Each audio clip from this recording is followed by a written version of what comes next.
Bonjour, Endodiag est une société qui travaille dans le domaine de la santé et qui est spécialisée sur le diagnostic d'une maladie qui s'appelle l'endométriose. L'endométriose est une maladie méconnue mais qui touche pourtant 10% des femmes, soit à peu près 180 millions dans le monde. Elle cause à la fois des douleurs au niveau de la cavité abdominale du ventre et des problèmes d'infertilité à ces femmes atteintes de cette maladie. Aujourd'hui, la difficulté qu'elle présente, c'est qu'elle est extrêmement difficile à diagnostiquer puisque c'est des symptômes peu spécifiques. Et donc notre société travaille sur le développement de nouvelles techniques pour améliorer son diagnostic et éviter ce qui se passe aujourd'hui, c'est-à-dire un délai de 9 ans entre l'apparition de la maladie et son diagnostic qui ne peut se faire que par une opération chirurgicale à ce jour. Donc on a un certain nombre de centres hospitaliers partenaires qui nous transmettent des prélèvements de patientes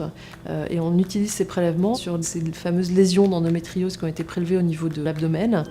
soit au niveau de liquide qu'on retrouve aussi à l'intérieur de l'abdomen ou du sang, et on cherche des traces spécifiques de cette maladie pour pouvoir demain faire ce diagnostic sans avoir à aller opérer et chercher ces tissus. Le Centre francilien de l'innovation nous suit depuis la création, même presque l'antécréation du projet, nous a aidés à différentes étapes de développement, à la fois sur les premières phases d'aide à la maturation des projets et des premiers prototypes, puisque nous développons aussi des instruments chirurgicaux, et aujourd'hui nous accompagne dans ces phases importantes où on est encore dans des phases de recherche sur des projets qui sont relativement long terme, et de la région Île-de-France un soutien fort et un réseau important, puisqu'effectivement notre objectif c'est demain d'éviter une chirurgie, puisque c'est des coûts extrêmement élevés, et à la fois en termes d'impact environnemental, puisque entre une chirurgie et un prélèvement de liquide et son analyse, on est sur des choses très différentes.